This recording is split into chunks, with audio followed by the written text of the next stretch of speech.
Persistent poverty is when you have 20% or more of the population at or below the poverty level for 30 years or more. Ooh. So it's generational poverty. Yes. Right? And, yeah, absolutely. And as a former educator, right, you know that the resources available to people that live in those communities are severely limited. Mm-hmm. And therefore, those opportunities, generally speaking, are severely limited on average. Now, there's plenty of incredible stories of people that come out of the hardest of hard places, and they make incredible successes out of themselves. But on average, if you are born into a community of persistent poverty and grow up there, statistically, you're going to have a shorter life. You're going to have a worse health, fewer job opportunities, lower educational attainment. And society likes to paint those places with the brush of like, well, just pull yourselves up by the bootstraps.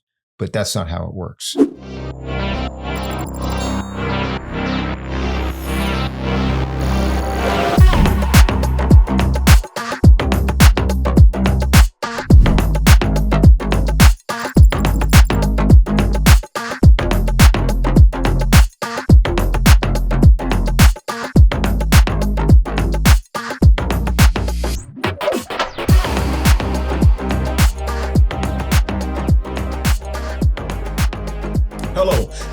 To Leadership Unlocked. I'm George Lockhart, your host today, and I have a wonderful person today that's going to talk to you about a little bit about money, but we're going to find out a lot about him and how you can then get some of that money. But, philanthropy is not something that's just given to anyone. You have to earn it, to the right to try and come and get that. My guest today is an excellent swimmer.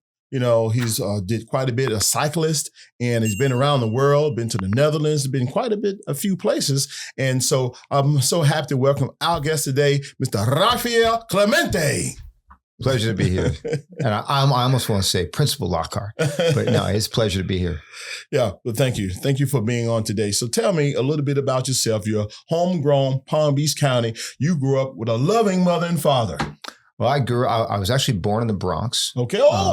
Yeah, born in the Bronx. And we moved to Lake Worth, Florida when I was 5 years old. Yes. South F Street, a little bit north of 6th Avenue. Oh, yes. And I went to North Grade Elementary School, went to Lake Worth Junior High School, and went to Lake Worth High School. Go Trojans. Go Trojans. And I know you know that place real well. Yes. And it was an incredible experience growing up in Lake Worth back then. Was the Hispanic culture as strong as it is today? Because right now it's about 90%. Lake Worth is, as you know, it's always been a very mixed community, particularly the schools. My neighborhood was predominantly white. Okay. My mom is the child of two Eastern European immigrants. Okay. My father was born and raised in Puerto Rico. Looks a lot like you. Okay. Handsome. Very handsome. Very handsome. Yeah. Good athlete. Very handsome. Yeah. But yeah, growing up in Lake Worth, for me, and I was who I am still today. I love the outdoors. I love the ocean. I was close to the beach. I was close to the pier. I was close to Lake Osborne. Like for me, it was almost like I got to live in this little downtown area and have all of this Florida nature all around me. It was a really cool experience. I can definitely attest to that because when I left college at Tuskegee University, I went to Minneapolis. I went to Dallas. I went to Boston, went to Washington.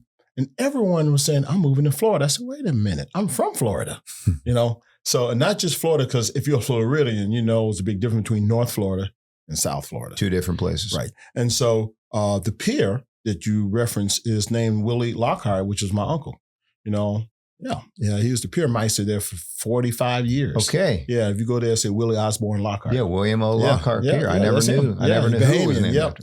Yeah, my dad's Bahamian. And so absolutely. And of course, I was the principal at Lake Worth High School there for 6 years. So growing up in Lake Worth High School, you were a swimmer. I was. There. And tough, it could be a tough neighborhood, right? It's a big arborist city. A lot of tree huggers. Yeah. Right? Don't go and start tearing up stuff in Lake Worth. It's an old city. It hasn't changed yet. Yeah. But they love Lake Worth. Yeah. right? So growing up there, you learned how to swim, and coming into that, where did that come from? I think my mom realized that my attraction to the ocean was not something that was going to change. And she probably knew deep down inside as a mom, like if I don't waterproof this kid, I might not get him back. So she put me on swim camp, swim team, junior life saving, like you name it. Mm-hmm. And I just took to it. I enjoyed it. I did not want to go to any of those things, but if you're a kid and you're good at something and somebody recognizes you for it, you're like, oh, I'm good at that.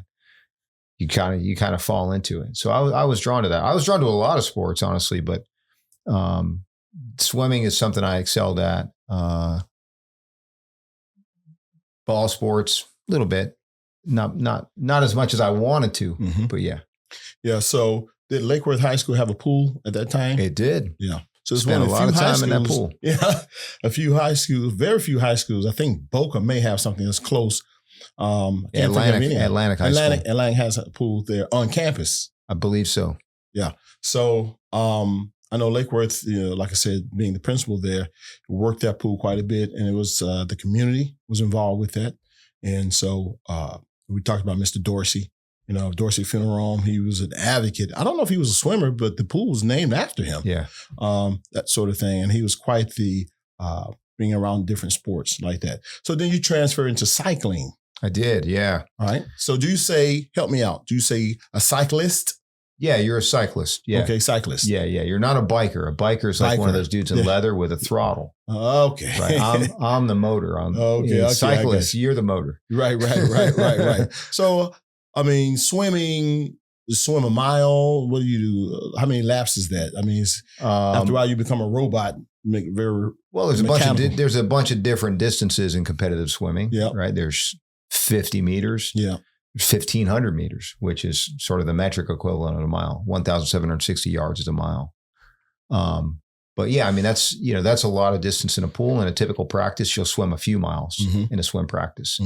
I still swim now, but I don't swim the distance that I would have swam as a kid, on a team. I'll go swim a mile or maybe a mile and a half. In the ocean or in the ocean now? Yeah. I can get in the pool and swim laps, but I'm scarred by all the time I spend in a pool. But yeah, I still do enjoy swimming. Yeah. I do get out and just not with any regularity. I just get like this urge. I got to go for a swim. Yeah. Backstroke. No, Australian crawl, freestyle. Okay. Freestyle. Yeah. And the real name is Australian crawl? I believe that's the original name of that stroke is the Australian crawl. Yeah. Okay. Yeah. So you transfer that athleticism into cycling. I did, yes. And you went pro with that. And how do you get sponsors? How did that come about? Well, cycling is a very big sport in most of the rest of the world outside of the United States. It's gotten much, much bigger here thanks to athletes like Greg LeMond and Lance Armstrong and others. But and now, the sport of mountain biking and gravel racing is really, really exploding. And bringing a lot of young people into the sport. But when I started cycling in the late 80s, it was a decent sport, in terms of its following in America, but it wasn't like baseball, basketball, football, not even not even close to swimming. But it's big enough that it is an Olympic sport. It's sanctioned by the U.S. Olympic Committee. And as well as by the International Olympic Committee. So there is a structure to it. And I was able to race at the elite level as an amateur. Went over to Europe, raced in the Netherlands for an amateur team there, came back to the United States, eventually turned pro. But yeah, it's a structured sport. When you think of cycling, it's not like a basketball team or a football team where everybody has a position. And they play that position, one or two positions that team sport. Yeah. It's a team sport. It's a team sport in the sense that drafting plays a big role. So wind resistance is the number one factor that you fight against to go fast. So if you ever watch competitive cycling, you see cyclists tend to bunch up in a big group. Right. That's because they're all drafting each other. It's way easier to be in that group tucked into the group than it is to be in the front of that group, just because of wind resistance. So they rotate. Exactly. Exactly. So as a team rider, different athletes have different abilities, right? And you use your strengths in the race to try to position yourself or your teammates to be in a position to win.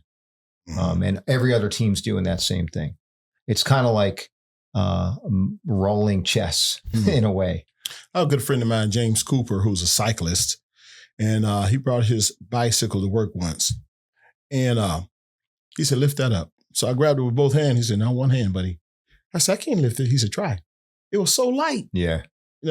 I says, wow, what is that, aluminum or what is that? He's for whatever metal alloy it was.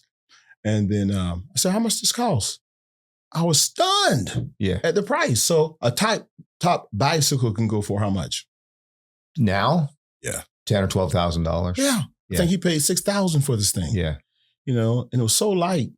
And so that's very intriguing. I'm not a cyclist or a biker, but I can appreciate being an athlete, former athlete myself, what you put into it. Oh, yeah. So with that said, because I know I transfer that into whatever I do, the discipline that goes behind it. Yes. People come up to you and say, I need $100,000.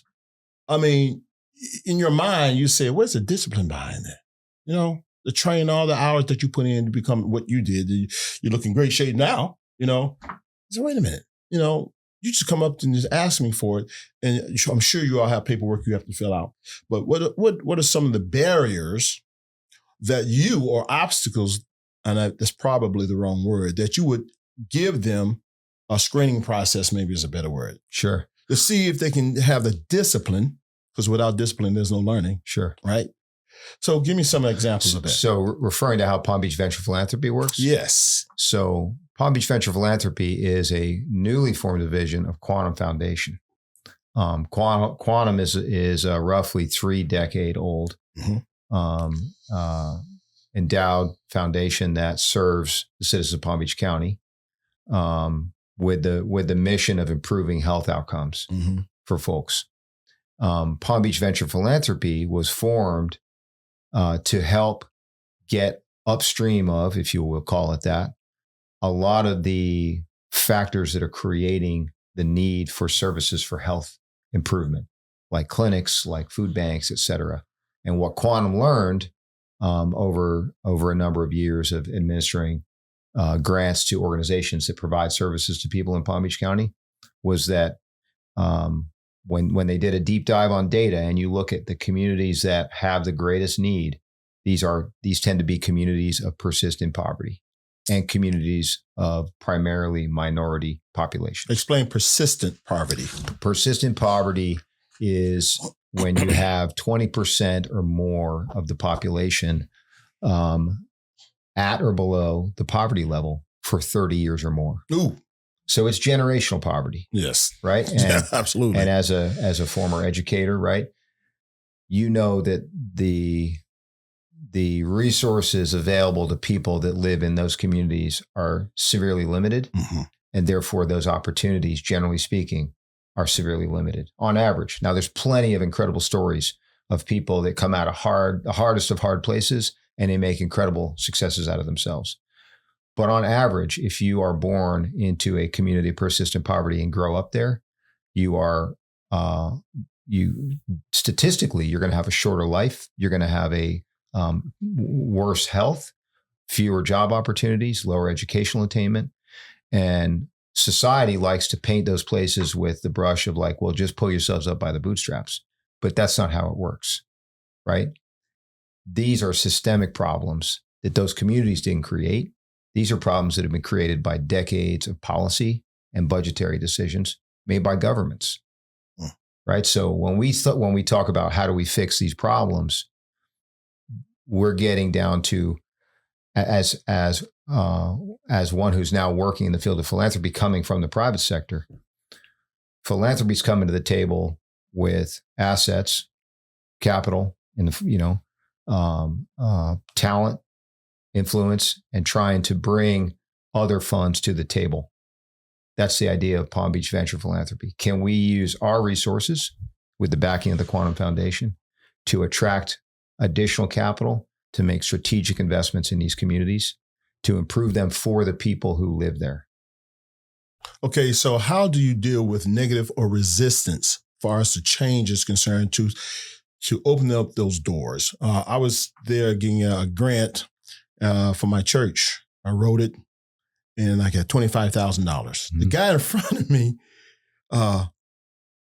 received the grant for $250,000. I said, what did I do wrong? So I asked the guy who was giving out the money, and he says, oh, you just have to fill this out. But knowledge is what you're saying is extreme power. So those who are resistant to go and get that knowledge, again, the discipline, how do you educate them to say, listen, we're here. This is all you have to do. How do you communicate that? We're doing it today on Leadership Unlocks. Mr. Clemente is unlocking this knowledge power. So go ahead and tell them how do they do that. Sure. So someone off of Tamarind or some impoverished area. Right. Well, I want to be sure that I'm clear on what Palm Beach Venture Philanthropy does. We are not a grant maker to folks in the community. We are bringing investment in the form of our own funds and other dollars to the community to invest in improving properties, improving the public spaces, improving the programs that are available to that neighborhood. This is creating sort of a category of investment that Quantum did not do before, right? Quantum for 28 or 29 years now, I can't remember exactly the date, has been a grant maker to organizations that are bringing services to the community. We now, through Palm Beach Venture Philanthropy, are investing in the community by acquiring properties, by supporting business development. So we're trying to create systemic change in those places. Could we eventually be offering grants for business development and things like that? We could be. We're not there yet. We're not even quite a year old. Okay, so that's really what I'm talking about, the tangible piece. Correct. So my question is, to help infuse an equilibrium for that community, what would it be like to build a library there? Or would it be like to improve capital structures there, or a Boys and Girls Club there? Is that what you're talking about? All of the above. Okay. Yes. Yeah. Okay. And I'll use playgrounds. Yes, sir. And I'll use knowing I'm sitting with a professional educator, right, and an administrator who spent a lot of time in schools. I'm sure as a principal, you'd walk the halls of your school. And just right, and look what was going class on by class, right? Yeah. And just like you told me in before we started this interview, this podcast conversation, was you looked at all these different systems to improve your school for who? The student. Yes, sir. So we're taking the same approach by looking at a neighborhood and all the different systems that can improve that neighborhood for the folks who are the stakeholders there. And we're doing our very best to improve them, shoring it up by bringing businesses back to the community, restoring economic activity, fixing up homes. We have a great working partnership with an organization called Rise Coleman Park. They are a purpose-built communities program. Upender Shabazz is the director there. OJ Ontario Johnson is their community engagement guy. He's excellent. But they're both amazing and true assets for the community. But this approach through Palm Beach Venture Philanthropy with Rise is what's called the community quarterback, is being brought to Coleman Park to build a model that we learn from over 3-5 years of working there. And then we can scale that model out to work in other communities across Palm Beach County that have similar situations like we see in Coleman Park. Well, congratulations on your new position. Thank you. What's exciting about it? Explain it to me like a first grader. Oh, like a first grader. Wow. It's funny. My wife tells me sometimes I think like a first grader. I take that as a compliment. For me, I thrive on fixing stuff. Mm-hmm. As a kid who grew up in a neighborhood that was diverse and bustling with activity, like that's what I was drawn to when I decided to go get a master's in urban planning, was how places work for people. Right. And I spent a long time at the Downtown Development Authority in West Palm Beach. I spent over 18 years there. And that was such a great education about how to work with the community to source information from that group of people on how to make their place better and then bring it to action. Uh-huh. And that's the opportunity that I've been given in leading Palm Beach Venture Philanthropy. Eric Kelly, the CEO of Quantum, recruited me away from my old job. Probably the only guy around that could have done that. And offered me this opportunity. And it's been, today is 1 year. I've been on the job 1 year, July 1st. And it is a truly rewarding experience. You know, we all get up and go to work, and great, we get a paycheck and we get benefits and all that, but there's got to be more to it, right? Mm-hmm. And there's so much more to it with this job because I get to work hand in hand with folks who are making a place better for the people that are in it. Mm-hmm. And in many cases, these are folks who haven't had a shot at truly experiencing the vitality of what a neighborhood should be. So let's talk about, okay, I like that. They haven't had the experience of what it should be. We can't take someone out of inner city and throw them into an affluent neighborhood. Now, see, now this is what this really looks like. Now go back and become a voice, which is my next question. The community voice. Yes, sir. How can you put yourself in the way of someone who has a voice from the community? Because they have something to say besides showing up downtown to the city meeting on Tuesday or Wednesday nights, because then there's a sea of people that they're looking at. And but if they can just pull you aside, or if you can pull them aside. So my question is, the community voice, how do you put yourself in their way so they can't talk to you?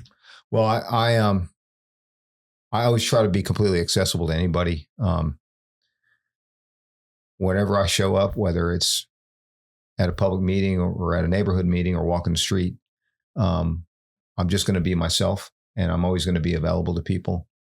I think the best thing that we're able to do, and the approach that we are consistently reminded of and reminding ourselves of with the team I work with, is that we're just here to help, but the community is driving this. Uh-huh. And we are taking very careful and diligent steps to make sure that we are giving as many folks as possible the opportunity to share what their vision for their neighborhood is. And we're taking that information and putting it into the form of a plan. We're putting money behind that plan. We're engaging the city in bringing solutions that are going to fit into that plan. And in doing so, empowering the community. You know, it's really, it's an astute observation you made about who's going to step up to a microphone at City Hall or at the county and go share their concerns or their, you know, the things that are troubling them or the things that they're happy about. Very few people will actually engage in that forum. Very few people are going to say, I'm going to go up and on a microphone, broadcast TV on the government channel and say, you know, I'm here, here's who I am, here's where I live, and here's what I need. Only a few out of 100 are going to do that. So, but if you meet people where they're at, if you go to them, to their neighborhood, right, to their community, right, knock on their door, host a community meeting in their space, they're much more willing to engage you, especially if you consistently show up there with your mouth shut and your ears open. Good point. I know when I was a principal at one of the high schools that we went to the radio station and I had a team of 12. I called it Team 1. And what we would do is, it was a Haitian radio station there. And every Saturday, so I had to go once every 12 Saturdays. And they had the phone that, you know, the old buttons that would light up. Oh, yeah, like different lines. It's 16, 8 and 8. It stayed lit up. I couldn't believe it. I did 8 hours there because I went to them. Yeah. I said, here I am. You can't get me while I'm at the school, maybe. But I'm here in your door. Another thing I did was like the first week of school, first day of school, I had all the administration on my, what I call my Team 1, put on lime green shirts that says, got questions? Ask me. I'm here. You know, so I think, yeah, to put yourself in the throes of those people who may be timid or feel like they're unintelligent enough to ask you, but they're hurting, and for me, and you say education, I would always go into the classroom. And now I'm 16 again. I'm 15 again, and I would pulse them. Does the teacher know what they're talking about? No. Or they say, oh yeah, very astute. So I think what you're doing there. So how do you get that community voice again? I want you to repeat it so people can hear you in their neighborhoods, to the youth or to whomever. They have elderly clubs that's going on Wednesdays to say, I'm here. I'm Raphael Clemente. I'm here to build something. What do you think y'all need in this area? Do y'all need a club? No, we don't need that, sir. Tell me what you need. Yeah. I mean, I don't want to put words in your mouth, but again, I want you to kind of repeat that to them in layman's terms. Sure. Yeah, well, it's been done in a few ways, and I'll mention Rise Coleman Park and OJ and Upendo again. They are really the ones that are the most closely engaged with that community. I mean, you walk the street with OJ, with Ontario Johnson, and he knows every house, every building, every person. Yep, right. The back story, the front story, where the mama lives, like everything, and it's in his heart, right? And people see that with him. And I believe to do this work, you have to have somebody who is a trusted community advocate, and he is that. Also, I mean, like the elders in the neighborhood, who have been in Coleman Park. Oh yeah, through their lives, absolutely. And they haven't said this to me directly, but it is my sense that they're tired of asking. They're tired of asking, and I feel like this is an opportunity for myself and others to step in on their behalf and make that ask. Here's what you said. We're going to come and do our very best to make this happen, because it's overdue. It's long overdue. Well, Mr. Kelly was able to garner you over to his organization. What legacy would you like to leave? Oh man. Yeah. That's a tough question. I would say that the legacy I hope to leave is in the sense that we've been talking about right now, Coleman Park, and any community like it in Palm Beach County, is that when I look back on my career, not even when I look back, when I hear somebody else talk about Coleman Park or Pleasant City or Delray or Cherry Hill in Boynton. Oh, yeah. Right? That's like the guys I went to high school with. Right.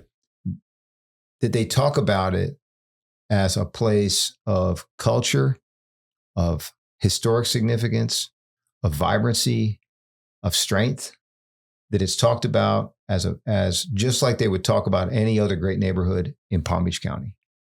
And when that happens, we've made progress.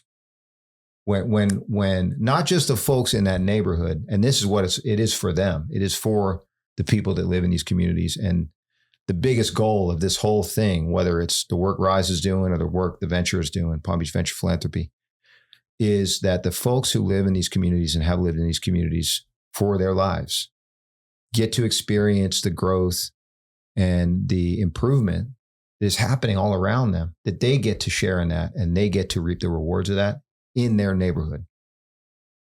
And that's like the secret sauce in this whole thing is this is for the folks who live there. This is for the folks who have lived there. And ideally for the folks who want to come live there in the future. Mm-hmm. Like, this isn't about, I mean, in many ways, this is about the neighborhood of the past, or the neighborhoods of the past, because there are so many important ties to history. And that's what makes places unique. That's what gives places identity. I mean, like, I'll finish what I'm saying, then I'll add more to it. Let it flow, man. I like it. It's like when you go to another city. Yeah. And when you go to New Orleans. Yeah. Thick with history. Absolutely. And culture and food and music. You don't go there because it's like everywhere else. You go there because it's only there. Coleman Park has that vibe. I mean, Coleman Park has that history, that vibe, that tangible reality of things that happen there only happen there. Negro League Baseball only happened there. Dots Motel was only there. All these people that came and went are only there. The Stormer 28 site is only there. Like this has to be part of this is the building blocks of recreating the vibrancy that once was there. Mm-hmm. Main Street, thriving community, all that, the high school. This is the building blocks that we can use to build the future, right? We're not creating the past. We're building on the past to create the future with the folks who are there. That's a great title of a book. You heard it yourself. I'm here with Raphael Clemente, and he's giving it to you, as the children would say, blood raw. Blood raw. Now, how can they get in contact with you? Because someone said, man, that was a great podcast. I'll never be able to get in contact with them. Yeah, you can email me, Raphael at pbvp.org. And that's Raphael with a PH, RAPHAEL at pbvp.org. You can contact Quantum Foundation. You can keep an eye out for me in Coleman Park, right? We got some cool projects coming there soon. But yeah. Contact OJ. You can contact OJ for sure. Yeah. He is not hard to find. But it's an exciting opportunity. And I am just grateful and blessed. I feel blessed to be part of this. Well, I think the foundation is doing better for you to have you on board. Someone with your energy, your passion, you're sleek. Your ideas are sleek, they're linear, they're fresh. And I think it's a blessing to come over and share your talents, as rich as it is, and your history. And you're from Palm Beach County. As you well know, you and I being from Palm Beach County, that is very few of us here. I don't care if you've been here 40 years. Yeah. If you went to elementary, middle school, and high school here, you understand the deep culture, the space between the spaces is what I call it. So we're very happy to have you here. But if you have any questions, you have the email. They're probably going to be listed here on this podcast. And you can get in contact with Mr. Clemente. And let's get something going in your neighborhood that would benefit the entire neighborhood. All right. Thank you so much for coming on. It's a pleasure. Thanks for having me.